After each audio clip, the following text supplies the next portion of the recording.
இது நேற்று நடந்த ஒரு சம்பவம். நேற்று ஈவினிங் ஒரு 4:30 இருக்கும். ஸ்கூல் எல்லாம் முடிகிற டைமு.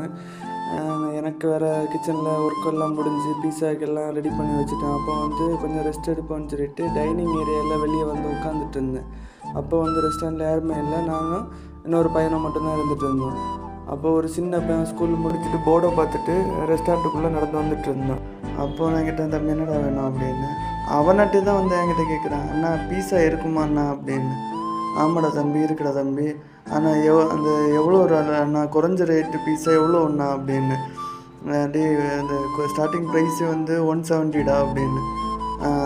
அப்படியே அண்ணா அதோட கம்மியானது ஏதாச்சும் இருக்குமா அண்ணா சாப்பிட்ற மாதிரி அப்படின்னு. இருக்குடா தம்பி, நான் ஒன்று மெனு கார்டை கையில் எடுத்து கொடுத்தேன். மெனு கார்டை கையில் எடுத்து கொடுத்தோன்னா மெனு கார்டில் செக் பண்ணிகிட்டே இருக்கேன். செக் பண்ணும்போது பார்க்கும்போது தெரியுது அவன் மைண்ட் செட்டில் பீஸா சாப்பிடணுன்னு தான் வந்திருக்கான்.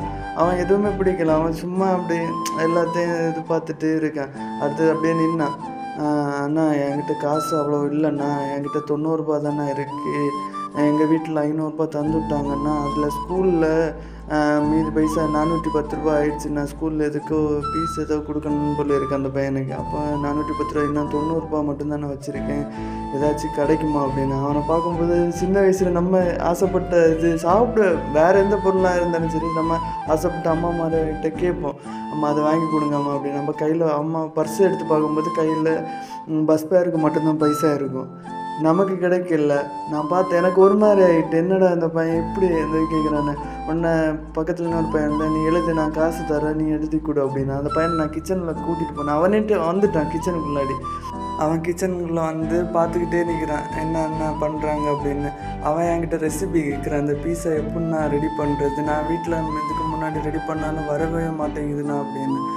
அவனை பார்க்கும்போது நம்ம சின்ன வயசில் நம்ம எல்லாம் இருப்பான், எல்லாம் சின்ன பெரிய அண்ணன்மார் பசங்கக்கிட்ட எல்லாம் அவங்க கூப்பிட்டு விட்டு கேள்வி கேட்பாங்க. அப்போ நம்ம இப்போ தயங்கி பதில் சொல்லிகிட்டு இருப்போம். அது மாதிரி சரி, அது அப்போ நமக்கு தெரியாது, என்ன மிரட்டுற மாதிரி இருந்து கேட்டுட்டு இருப்பாங்க. வீட்டில் போய் கம்ப்ளைண்ட் பண்ணோம்.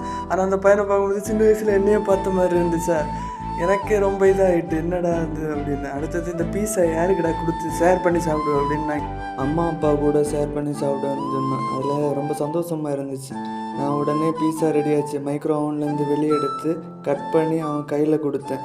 கொடுத்த உடனே அவனுக்கு ஏதோ நம்ம சின்ன வயசில் ஆசைப்பட்டது எதுவுமே கிடைக்காமடி ஒரு நாள் யாரோ வாங்கி தரும்போது அது கிடச்சுன்னா எப்படி இருக்கும், அந்த ஃபீலிங் அவன் மூஞ்சில் ஃபேஸில் இருந்துச்சு. அப்படி ரொம்ப சந்தோஷமாட்டு இருந்தான் போல, ஏதோ கிடைக்காதது கிடைச்ச மாதிரி ரொம்ப ஹாப்பியாக இருந்தேன். நானும் அதை பார்த்துட்டு ரொம்ப ஹாப்பியாக இருந்தேன்.